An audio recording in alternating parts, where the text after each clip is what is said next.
انہوں نے کہا کہ بڑے افسوس کی بات ہے کہ کالم میں لکھا ہوا ہے کہ ہمارا بیٹا جو ہے وہ کوئی نشے وغیرہ کی حالت میں تھا جب اس نے یہ اٹیک کیا سارا پہ۔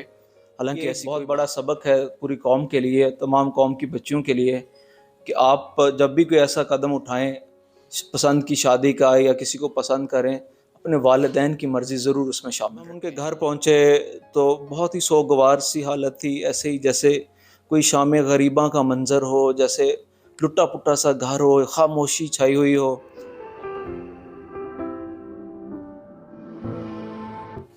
السلام علیکم ناظرین، آپ دیکھ رہے ہیں گلوبل پاکستان۔ ناظرین، سارہ انعام کے قتل کے حوالے سے ہوشربا انکشافات جو ہیں وہ سامنے آ چکے ہیں۔ سارہ کی زندگی کے حوالے سے جو ہیں وہ بھی چیزیں سامنے آ رہی ہیں۔ سارہ انعام کے والد کے کچھ انٹرویوز بھی آئے اور انہوں نے سارہ انعام سے متعلق جو ہے وہ بتایا کہ وہ بچپن سے لے کر جوانی تک انہوں نے کیسی بھرپور زندگی گزاری اور کس طرح والدین کی سپورٹ اس کے ساتھ شامل تھی۔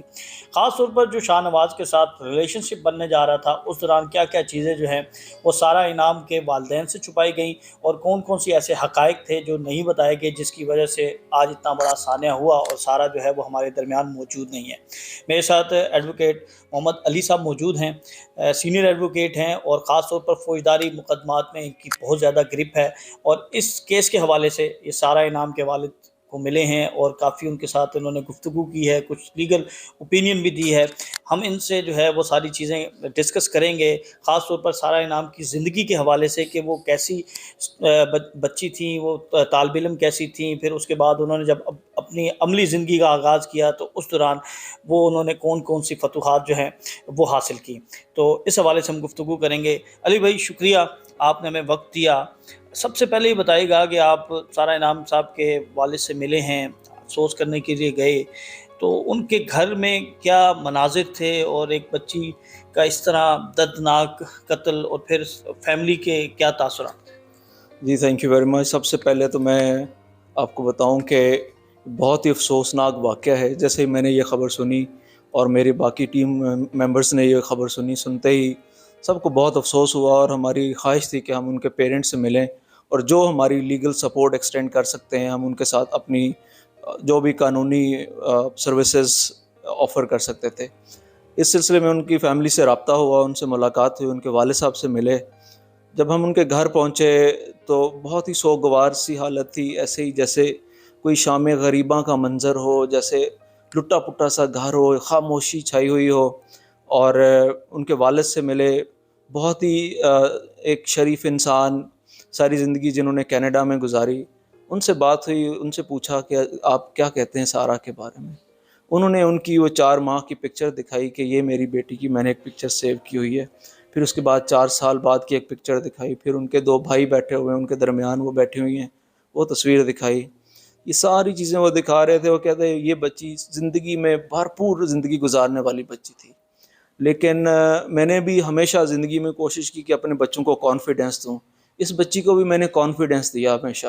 اور میری کوشش تھی کہ یہ زندگی میں بہت آگے بڑھے، اپنے قدموں پہ کھڑی ہو، اپنا نام بنائے اپنی فیملی کے لیے، اپنے ملک کے لیے۔ تو پھر یہ مختلف ملکوں میں کام کرتی رہی، بہت اچھا کام کیا، بڑی اگریسو بھرپور زندگی میں یہ تھی۔ تو پتہ نہیں کس طرح سے یہ شاہ نواز کے ہتھے چڑھ گئی اور کس طرح اس کی چکنی چپڑی باتوں میں آ گئی اور اس کے جال میں پھنس کے اس سے شادی کر لی۔ ہمارے ساتھ ہم نے انڈیپینڈنس دی ہوئی تھی، لیکن اس طرح سے چھان بین کا موقع نہیں ملا، نہ اس انداز سے ہمارے ساتھ وہ باتیں شیئر ہوئیں کہ کس طرح سے یہ سارا شادی والا پلان تھا۔ انہوں نے آپس میں شادی کی، شادی کے بعد بھی یا شادی کرتے وقت بھی نہ شاہ نواز کی فیملی نے ہم سے رابطہ کیا، نہ انہوں نے آ کے ہمیں بتایا کہ بھئی آپ کی بیٹی سے ہمارا بیٹا شادی کر رہا ہے، وہ شرابی ہے یا خدا نخواستہ کسی ایسے نشے کا عادی ہے، یا اس کی یہ پہلے شادیاں ٹوٹ چکی ہیں، یا یہ اس میں برائیاں ہیں۔ آپ کی اپنی بچی ہے، جو آج کل ہم سننے میں آ رہا ہے کہ وہ کہتے ہیں جی ہم نے بتایا تھا سارہ کو، لیکن سارہ کی فیملی کو کسی نے نہیں بتایا۔ یہ ایک افسوسناک تھا، کیونکہ والدین ہیں، ان کا حق ہے کہ ان کو یہ ساری چیزیں بتائی جاتی، پھر وہ اپنی بیٹی کو سمجھاتے۔ اب وہ شادی ہوئی، شادی کے بعد یہ انسیڈنٹ پیش آ گیا۔ یہ انسیڈنٹ وہ کہتے ہیں کہ اتنا ہارٹ بریکنگ ہے کہ مجھے سمجھ نہیں آتی کہ میں کیا کروں۔ جیسے پاکستان پہنچا ہوں، سب سے پہلا مرحلہ ہے کہ پولیس کے ساتھ انٹریکشن، پولیس سے وہ بہت سیٹسفائیڈ تھے، لیکن وہ کہتے ہیں کہ اگلا مرحلہ ہے لیگل کا سارا، تو یہاں کس کو وکیل کریں؟ تو اس کے حوالے سے یہ بتائیے گا احمد بھائی کہ جو وہ خدشات کا اظہار کر رہے ہیں، کیا ان کی فیملی کے ساتھ جو سارہ کے والد تھے وہ رابطے میں نہیں تھے؟ پھر جو شادی کا فنکشن ہوا اور کہا جاتا ہے کہ رخصتی ابھی نہیں ہوئی تھی، اچھا کچھ خبریں یہ بھی چلتی ہیں کہ سارہ نے اپنے والدین کو اعتماد میں نہیں لیا اور انہوں نے خود ہی یہ جو ہے اسٹیپ اٹھایا اور شادی کر لی، رخصتی میں اس کے والدین جو ہے وہ شریک ہونا چاہ رہے تھے یا ہو رہے تھے یا ان کے معاملات جو ہے طے ہو گئے تھے، یہ کچھ خبریں ہیں، اس میں کتنی صداقت ہے؟ اصل میں یہ کچھ ذاتی نوعیت کی چیزیں ہیں. مجھے جہاں تک پتہ ہے کہ انہوں نے چونکہ بیٹی کو بوقعدے ہم نے بہت انڈیپینڈنٹ کیا ہوا تھا، اس نے آگے اپنی پسند سے شادی کر لی. آگے اس میں کیا کیا چیزیں ہونی تھیں اب تو وہ چونکہ دنیا میں نہیں رہی، تو لیکن یہ ہے کہ یہ ایک بہت بڑا سبق ہے پوری قوم کے لیے، تمام قوم کی بچیوں کے لیے، کہ آپ جب بھی کوئی ایسا قدم اٹھائیں پسند کی شادی کا یا کسی کو پسند کریں، اپنے والدین کی مرضی ضرور اس میں شامل رکھیں. علی صاحب، ایاز امیر صاحب نے اپنا ایک کالم لکھا، اس کے اندر انہوں نے کہا کہ سارہ کو انہوں نے سارا کچھ بتا دیا تھا، آپ نے بھی اس کا ذکر کیا. اس کے اندر وہ اپنے بیٹے کی حالت کے بارے میں بات کر رہے ہیں اور وہ کہہ رہے ہیں کہ ان کا بیٹا جو ہے وہ اس طرح 2 سے 3 شادیاں پہلے اس کی ناکام ہوئیں. تو آپ ایاز امیر کے اس کالم کو یا ان کے اس سارے معاملے کو یا اعتراف جرم کہہ لیں، آپ اس کو کس طرح دیکھتے ہیں؟ اچھا، اس سارے کالم کو پڑھ کے میں وہاں گیا تھا، ان کے ساتھ میں نے کالم شیئر کیا، میں نے ان سے بات کی اس حوالے سے. انہوں نے کہا کہ بڑے افسوس کی بات ہے کہ یہ کالم میں لکھا ہوا ہے کہ ہمارا بیٹا جو ہے وہ کوئی نشے وغیرہ کی حالت میں تھا جب اس نے یہ اٹیک کیا سارہ پہ، حالانکہ ایسی کوئی بات نہیں ہے. جو میڈیکل رپورٹ آئی ہے اس میں وہ کہتے ہیں کہ وہ اس میں کسی قسم کے نشے کا شائبہ تک نہیں آیا. تو یہ ایک افسوسناک وہ بات ہے. وہ کہتے ہیں کہ ہمیں افسوس ہے کہ اس طرح کی باتیں کر کے میٹر کو جو ہے کسی اور طرف لے جانے کی کوشش کی جا رہی ہے کہ جی وہ سینسز میں نہیں تھا یا کچھ اس طرح سے ہے. اور دوسرا وہ کہہ رہے تھے ہمیں بہت افسوس ہے سارہ کی جو شاہ نواز کی والدہ جو ہیں، انہوں نے بھی، وہ شریک جرم ہیں جنہوں نے یہ سارا واقعہ ہوتا رہا، وہ لڑکی چیختی چلاتی رہی اور انہوں نے کوئی کسی قسم کی سپورٹ نہیں کی، کسی کو فون نہیں کیا، اپنے بیٹے کو نہیں روکا، کچھ ایسا. یہ انہیں بڑے افسوس میں تھے، بڑے درد میں تھے اس حوالے سے. لیگل سپورٹ کے حوالے سے تھوڑا سا بتائیے گا کہ لیگلی طور پر انہوں نے اپنی جو قانونی ٹیم تشکیل دی ہے وہ کتنی مضبوط ہے، اور ہمیں کچھ چیزیں جو ہیں وہ اس طرح نہیں ہمارے تک پہنچ رہی یا میڈیا تک نہیں پہنچ رہی. یہ ان کا اپنا ذاتی میٹر ہے کہ وہ کس چیز کو سامنے لانا چاہتے ہیں یا کس کو نہیں لانا چاہتے، لیکن قانونی طور پر، لیگلی طور پر ان کی ٹیم کے حوالے سے تھوڑا سا ہمیں بتا دیں گے کہ کیا ان کو کوئی مشکلات تو نہیں آ رہی؟ اور ہمیں یہ بھی کچھ سننے کو مل رہا ہے کہ جو بھی وکیل وہ کرتے ہیں تو بڑی بھاری رقم کا مطالبہ کرتا ہے. اچھا، وکیل کے حوالے سے میں نے انہیں پوچھا، انہوں نے کہا کہ جی سب سے پہلے ہماری کوشش تھی کہ شاہ خاور صاحب ہمارے وکیل ہوں. شاہ خاور صاحب سے رابطہ ہوا تو ان کے ساتھ ہماری کوئی طے نہیں ہو سکی. شاید ان کو کسی اور پارٹی نے اپروچ کیا ہوا تھا، یا ایاز امیر صاحب نے، جو وہ کہتے ہیں ہمیں سننے میں آیا کہ شاید انہیں کسی ایاز امیر وغیرہ نے ریکویسٹ کی تھی کہ ہمارے کونسل ہو جائیں، تو انہوں نے کہا کہ مناسب نہیں لگتا کہ میں ایک پارٹی سے ملا ہوں تو اب آپ کا کونسل ہو جاؤں. تو انہوں نے خیر واٹ ایور دا ریزن انہوں نے ریفیوز کر دیا، معذرت کر لی. اس کے بعد پھر کچھ اور وکلاء سے ہماری ملاقات ہوئی، لیکن اس ملاقات میں بھی جو ہے کوئی وکیل ہمارے لیے یہی مشکل مرحلہ تھا سب سے، کہ پہلے سب سے تو یہ ہے کہ ایک پاکستان میں سنا ہے کہ وکیل دوسری پارٹی کے ساتھ مل جاتا ہے، اور یہ ان کے خدشات ہیں. یہ ان کے خدشات ہیں،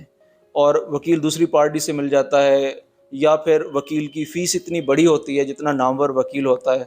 کہ وہ پے نہیں کر سکتے. تو ہمارے ہاں تو کینیڈا میں اسٹیٹ پے کرتی ہے، اسٹیٹ نے پروسیکیوشن ساری کرانی ہوتی ہے.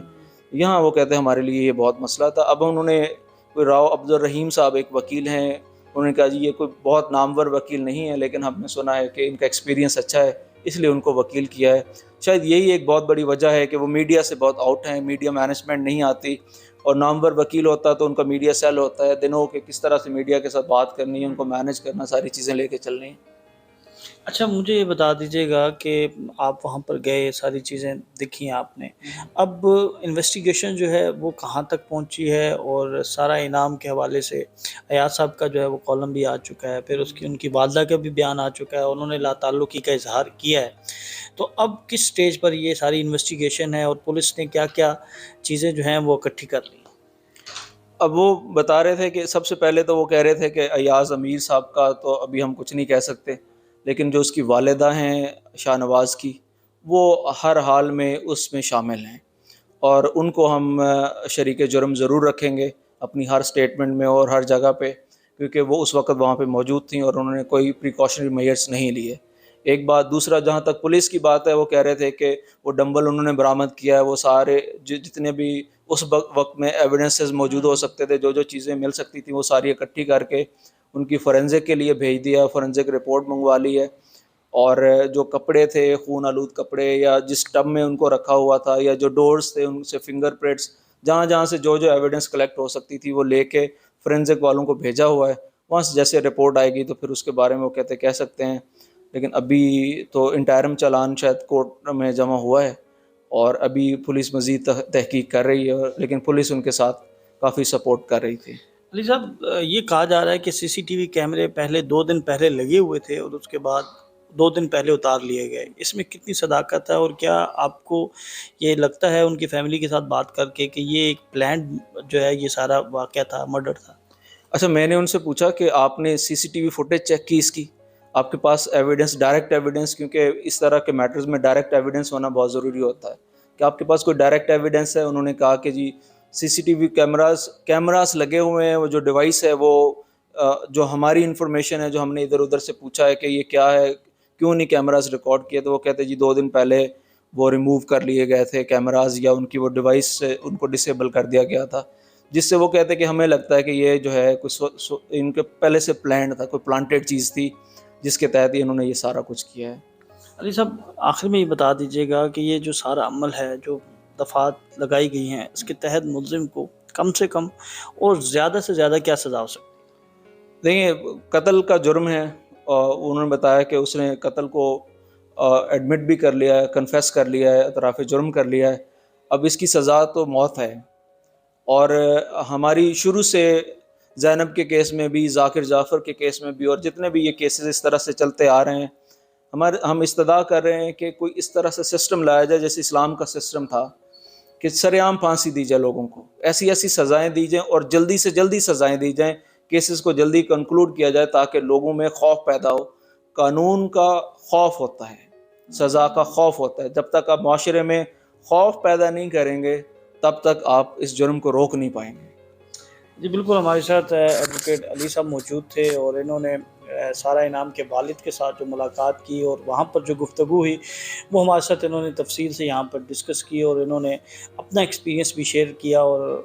آخر میں ان کا یہی کہنا ہے کہ ایسے جتنے بھی ملزمان ہیں ان کو کیفر کردار تک پہنچایا جائے، ان کو عبرتناک جو ہے وہ سزا دی جائے، تاکہ ڈیٹرنس پیدا ہو، اور کوئی بھی ملزم جو ہے وہ اس طرح کا عمل کرتے ہوئے جو ہے وہ 1000 مرتبہ سوچے۔ تو جب تک سزا اور جزا کا جو قانون ہے اس پر عمل درآمد نہیں ہوگا، تب تک اس طرح کے واقعات ہوتے رہیں گے، اس طرح کی ہماری بہنیں، ہماری مائیں، اور ان کے ساتھ اس طرح کی ظلم و بربریت ہوتی رہے گی۔ تو ضرورت اس امر کی ہے کہ قانون پر عمل درآمد ہو، اور اس قانون کے مطابق جو ہے سخت سے سخت سزا بھی دی جائے، تاکہ ایسے جرائم کی روک تھام کو ممکن بنایا جا سکے۔ اگلی ویڈیو میں آپ کے ساتھ دوبارہ ملاقات ہوگی، تب تک کے لیے ہمیں اجازت دیں۔ اللہ حافظ۔